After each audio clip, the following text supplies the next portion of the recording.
Friends, I am Samim Alam from English Point. In last class, we knew about parts of speech, that after all, what is the importance and function of parts of speech.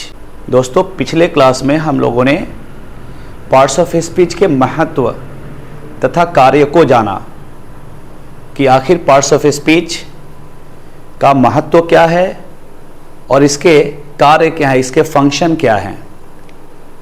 मैंने आपको बताया parts of speech के महत्व तथा कार्य दोनों को। Parts of speech शब्दों के एक विशाल समूह को कहा जाता है जिनके मदद से वाक्यों का निर्माण होता है और वाक्यों के मदद से भाषा का निर्माण होता है। यही पार्ट्स ऑफ स्पीच का इम्पोर्टेंस तथा कार्य है जो मैंने पिछले क्लास में बताया था। आज हम लोग जानेंगे पार्ट्स ऑफ स्पीच के काइंड्स के बारे में, पार्ट्स ऑफ स्पीच के प्रकार के बारे में, कि आखिर पार्ट्स ऑफ स्पीच जो शब्दों का एक विशाल समूह को कहा जाता है को कितने भागों में बांटा गया है। दोस्तों, संसार में जितनी भाषाएं बोली जाती हैं उन सारी भाषाओं में जिन शब्दों का प्रयोग किया जाता है वे सभी शब्द पार्ट्स ऑफ स्पीच के होते हैं। वे सभी शब्द पार्ट्स ऑफ स्पीच से ताल्लुक़ रखते हैं। उन्हीं शब्दों के बारे में आज हम जानेंगे कि उन सभी शब्दों को कितने भागों में बांटा गया है। देखते हैं बोर्ड पे कि पार्ट्स ऑफ स्पीच के कितने प्रकार हैं। Kinds of parts of speech. Friends, there are 8 kinds of parts of speech. दोस्तों, शब्दों के इस विशाल समूह को 8 भागों में बांटा गया है। Friends, there are 8 kinds of parts of speech. In number 1, noun. The Hindi of noun is संज्ञा। In number 2, pronoun. The Hindi of pronoun is सर्वनाम।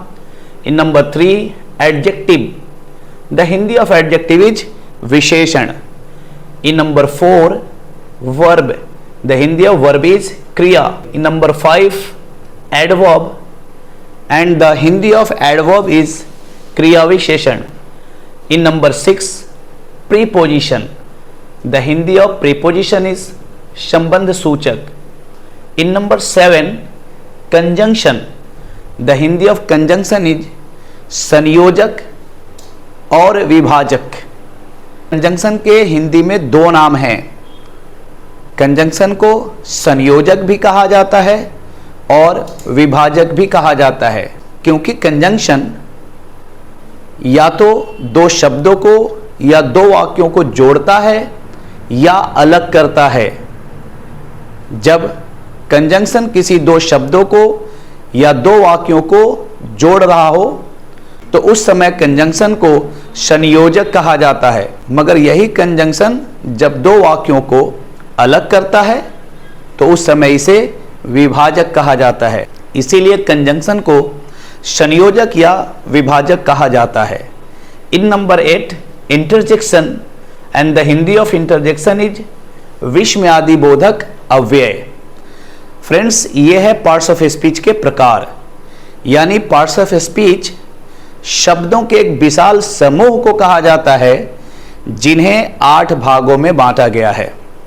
फ्रेंड्स, इस संसार में बोले जाने वाले जितने भी भाषाएं हैं उन सभी भाषाओं में जिन शब्दों का प्रयोग होता है वे सभी शब्द पार्ट्स ऑफ स्पीच के होते हैं।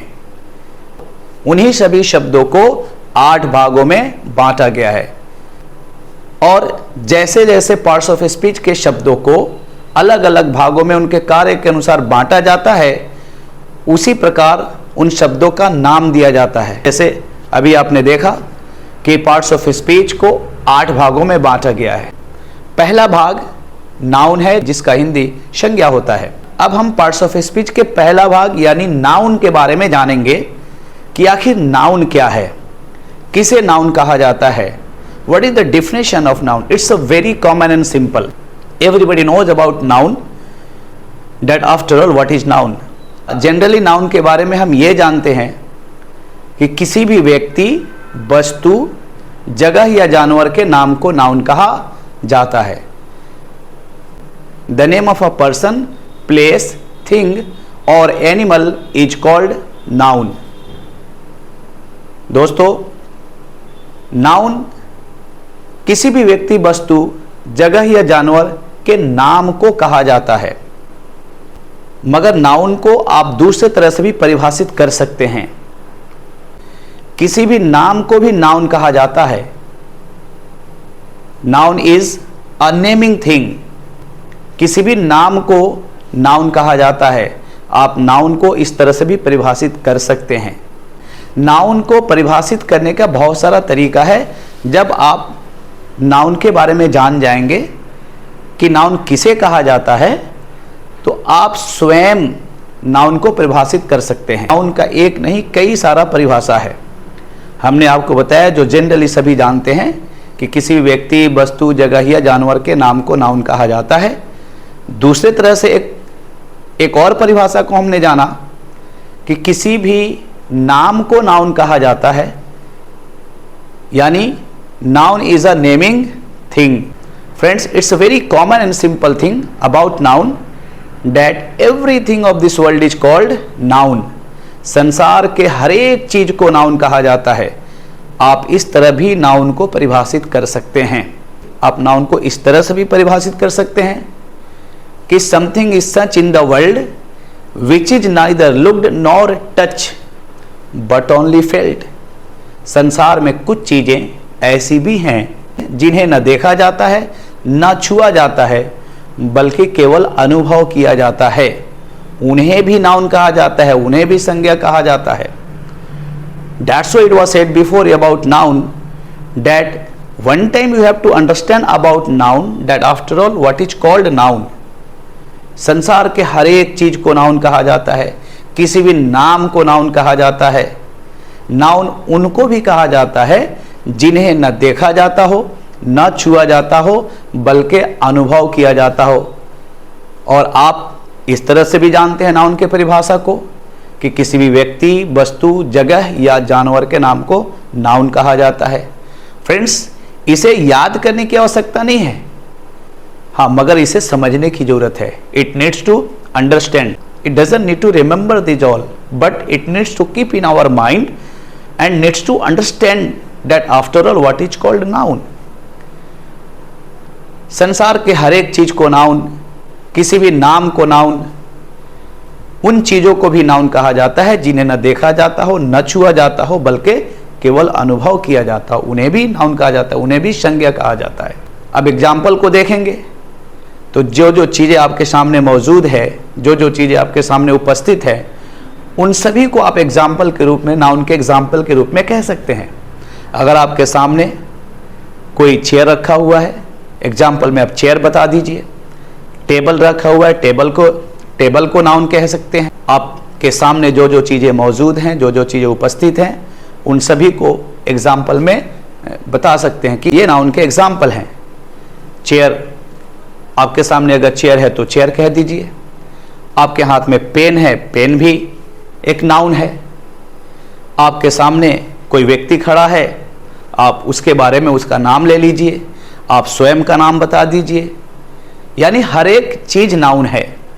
इसलिए जो जो चीजें आपको दिख रही हो, उन सभी का नाम आप एग्जाम्पल में बता सकते हैं, क्योंकि आपने एक परिभाषा को देखा कि noun is a naming thing. आप जहां उपस्थित हैं उस जगह का कोई ना कोई नाम होगा, तो उस नाम को आप एग्जाम्पल में ले सकते हैं। आपके देश का नाम इंडिया है, आप इंडिया एग्जाम्पल में बोल सकते हैं।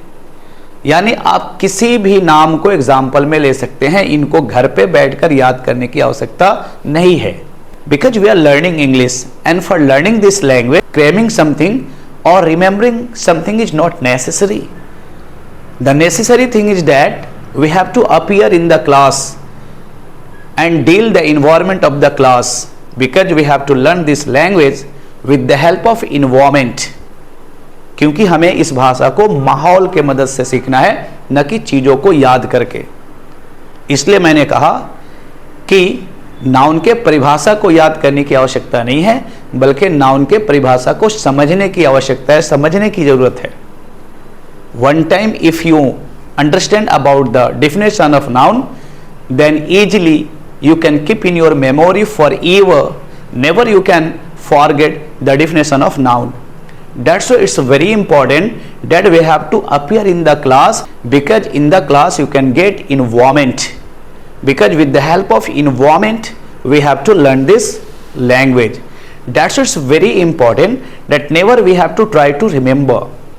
I always forbid to the students that you have not to remember any word which are related to English language, because we cannot learn English with the help of remembering, with the help of cramming.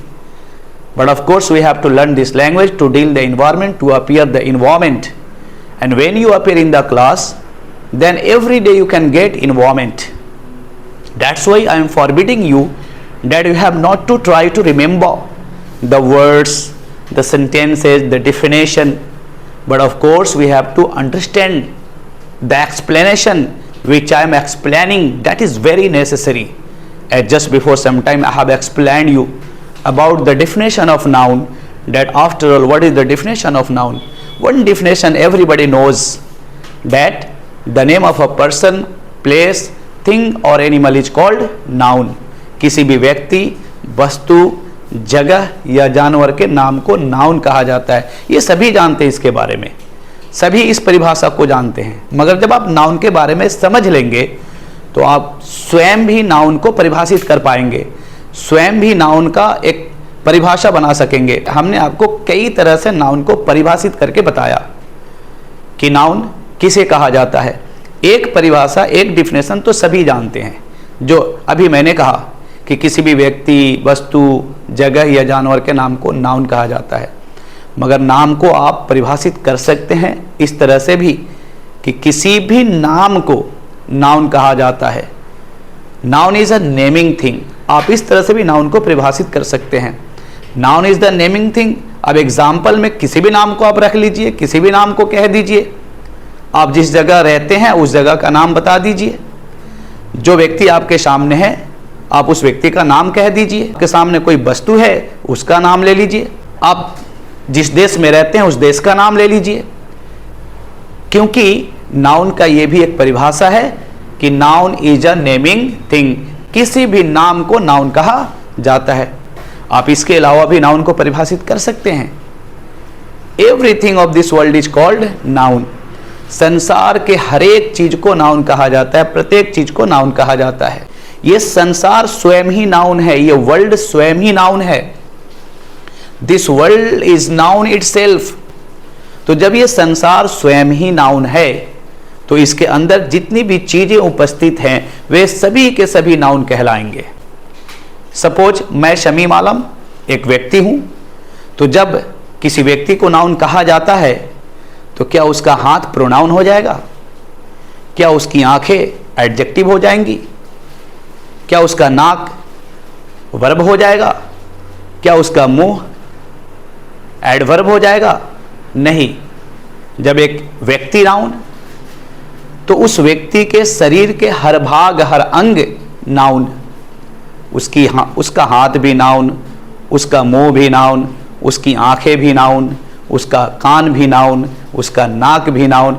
यानी उसके शरीर के हर अंग, उसके शरीर के हर भाग noun कहलाएंगे। ठीक उसी तरह से यह संसार, ये दुनिया ही नाउन है, ये ब्रह्मांड ही नाउन है।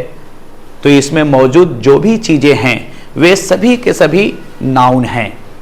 हाँ, घर द्वार, खेत खलिहान, नदी नाले, पेड़ पौधे, यानी आप जिन जिन चीजों को देख पा रहे हैं वे सभी के सभी नाउन हैं। नाउन के बारे में बताया गया कि आप जिन चीजों को देख सकते हैं, जिन चीजों को छू सकते हैं और जिन्हें अनुभव कर सकते हैं वे सभी के सभी नाउन कहलाते हैं। अब सोचिए, नाउन के डिफिनेशन को याद करने की आवश्यकता क्या है? नाउन के डिफिनेशन को रटने की जरूरत क्या है? इसके एग्जाम्पल को याद करने की आवश्यकता क्या है? संसार के हर एक चीज को नाउन कहा जाता है। जो भी चीजें आपके सामने हो आप उनका नाम ले लीजिए एग्जाम्पल के रूप में, वे सभी नाउन कहलाएंगे। आपके हाथ में पेन है, आप कह दीजिए पेन, ये नाउन का एग्जाम्पल है। आपके सामने कोई व्यक्ति है, उसका नाम ले लीजिए एग्जाम्पल के रूप में। आप जिस स्थान पर रहते हैं, आप जहां रहते हैं उस जगह का नाम ले लीजिए। आप जिस देश में रहते हैं उस देश का नाम ले लीजिए। आप जिस शहर में रहते हैं उस शहर का नाम ले लीजिए। आप किसी स्कूल या कॉलेज में पढ़ते हैं तो आप उस स्कूल या कॉलेज का नाम ले लीजिए। आपका कोई दोस्त है, उस दोस्त का नाम ले लीजिए। यानी हर चीज नाउन है। इन सभी को एग्जाम्पल में बोला जा सकता है, इसलिए एग्जाम्पल और डिफिनेशन याद करने की आवश्यकता नहीं है, समझने की जरूरत है कि नाउन क्या है। और एक बार जब समझ में आ जाए तो पूरे लाइफ में आपके मेमोरी से कभी डिलीट नहीं होगा, आपके मेमोरी से कभी नहीं निकलेगा। That's why I am forbidding you that we have not to remember anything which I am explaining, but important that we have to understand everything, because without understanding we cannot learn this language. We have been learning English language, and for learning this language environment is necessary, neither cramming something nor remembering something, but understanding everything is very very compulsory. That's why it doesn't need to remember. I am forbidding you to remember the words also, because for learning English language remembering the words is not necessary. But it's very important that we have to appear the environment, because appearing the environment is very very necessary. If you don't appear in the environment, if you don't appear in the class, then you cannot learn this language, because a language is learned with the help of environment. Any language of the world, if you want to learn, then you need to appear the environment of that language. That's why in the class you get a beautiful environment of English. So if you are appearing every day in the class, then you can get the environment of this language, and with the help of this type of environment you can learn this language. That's why I am forbidding you that it doesn't need to remember, neither needs to cram anything which are related to English. मैं शब्दों को भी याद करने से मना कर रहा हूं, क्योंकि जब हम हिंदी बोलते हैं तो आप आकलन करिएगा कि आप हिंदी भाषा में 80% वर्ड्स अंग्रेजी से बोला करते हैं।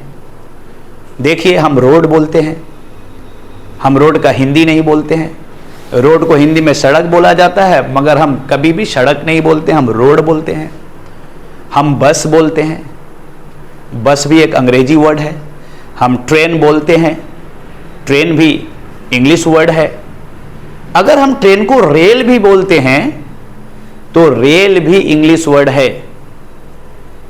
हम स्टेशन बोलते हैं, हम प्लेटफॉर्म बोलते हैं। हमें पता ही नहीं है कि स्टेशन का हिंदी क्या होता है, हम जानते ही नहीं है कि प्लेटफॉर्म का हिंदी क्या होता है, प्लेटफॉर्म को हिंदी में क्या कहा जाता है हमें मालूम नहीं है। हम टिकट बोला करते हैं, टिकट का हिंदी क्या होता है हमें पता नहीं है। हम स्कूल बोलते हैं, विद्यालय नहीं बोलते हैं। हम कॉलेज बोलते हैं, महाविद्यालय नहीं बोलते हैं। हम यूनिवर्सिटी बोलते हैं, उसका हिंदी नहीं बोलते हैं। हम क्लास बोलते हैं, वर्ग नहीं बोलते हैं। इस तरह से आप जब आकलन करेंगे तो 80% वर्ड्स रोज हिंदी भाषा में आप अंग्रेजी से बोला करते हैं। बहुत सारे अंग्रेजी के ऐसे वर्ड्स हैं जिनको हम हिंदी ही समझते हैं, हालांकि वे अंग्रेजी हैं, बट हमें लगता है कि वो हिंदी है, क्योंकि हम इतना बोलते हैं कि हम उसको बोलने के आदी हो गए हैं और हमें लगता है कि वे सभी शब्द हिंदी से ही है। जैसे हम ग्लास बोलते हैं, ग्लास का हिंदी हमें पता नहीं है। साइकिल बोलते हैं, साइकिल का हिंदी मालूम नहीं है। हम साइकिल पे बैठते हैं तो बैठने वाले जगह को सीट कहा जाता है, उसको हिंदी में क्या बोलते हैं हमें पता नहीं है। आजकल हम लोगों ने कलम को पेन बोलना शुरू कर दिया, कलम बोलना छोड़ दिया। अब हम कुर्सी को चेयर बोला करते हैं, कुर्सी नहीं बोलते हैं। चूंकि हम एक वेल एडुकेटेड सोसाइटी मेंटेनेंस करने के लिए भी हम इंग्लिश शब्दों का इस्तेमाल करते हैं। That's why you can find out about yourself that every day the language which you speak, in that language 80% words you use which are related to English. So I am forbidding you that it doesn't need to remember the words also, but some of the words which you don't know, those of course you can know in the class. If you appear every day in the class, then of course you can know those words, because while conversing each other, कि जब हम लोग आपस में अंग्रेजी में वार्तालाप शुरू करेंगे, बातें शुरू करेंगे, कन्वर्सेशन शुरू करेंगे, तो उसमें बहुत सारे शब्द ऐसे आएंगे जिनको आप पहले से नहीं जान रहे होंगे, तो लगातार बातें करते करते आप उन शब्दों को भी जान जाएंगे। इसलिए मैंने कहा कि शब्दों को भी याद करने की आवश्यकता नहीं है। मैं तो शब्दों को भी मना कर रहा हूं याद करने के लिए, डेफिनेशन तो दूर की बात है। We have not to remember the definition, neither we have to remember the words. No definition of English, no definition of any part of grammar we have to remember, neither any word, because we have been learning English language, and for learning a language nothing we need to remember, but of course we need to appear the environment, and in the class with the help of you and I, we have to make a beautiful environment, we have to create a beautiful environment, and with the help of that environment we have to learn this language. That's why it doesn't need to remember anything, but learning, but knowing everything is very compulsory. But we want the knowledge of A to Z, we don't want the knowledge of ABC. हमें पूर्ण ज्ञान चाहिए, अल्प ज्ञान नहीं। हमें ए से लेकर जेड तक की जानकारी चाहिए, एबीसी की नहीं। इसलिए रोज के क्लास में शामिल होना बहुत जरूरी है, क्योंकि क्लास में ही आपको इसका माहौल मिलेगा और उसी माहौल के मदद से आप इस भाषा को सीखेंगे। क्योंकि कोई भी भाषा माहौल की मदद से सीखा जाता है, इन्वायरमेंट की मदद से सीखा जाता है, न कि चीजों को याद करके। So I would like to request with you all that of course we have to appear every day in the class, because with the help of appearance you can learn this language. As today I have taught you about noun, that after all what is called noun. Similarly in coming class I will teach you, I will explain you about every parts of a speech. Then slowly we can come on every parts of a speech. That's why I am telling you that try to appear every day in the class, because appearance of the class is very very compulsory, because every day I will teach you something, every day I will explain you something, and we have to understand explanation, which is very very compulsory, because we are learner of this language, and learning this language is very necessary. If you want to survive your life beautifully in this age, then learning this language is very very compulsory, because really without this language we are nothing for this age, we are failure for this age. So for surviving our life beautifully, for making our future bright, it needs to learn this language, and easily we can learn this language. Only you have to appear every day in the class, nothing we have to do except appearance. That's why I would like to request with you all that try to appear every day in the class, so that you may know everything which is related to English. Then at last we can command on this language. This is my humble request with you all, that of course you appear every day in the class. Today you have appeared in the class and listen very carefully my explanation. For this all I would like to say you thanks a lot. Thank you everyone for listening me and watching me.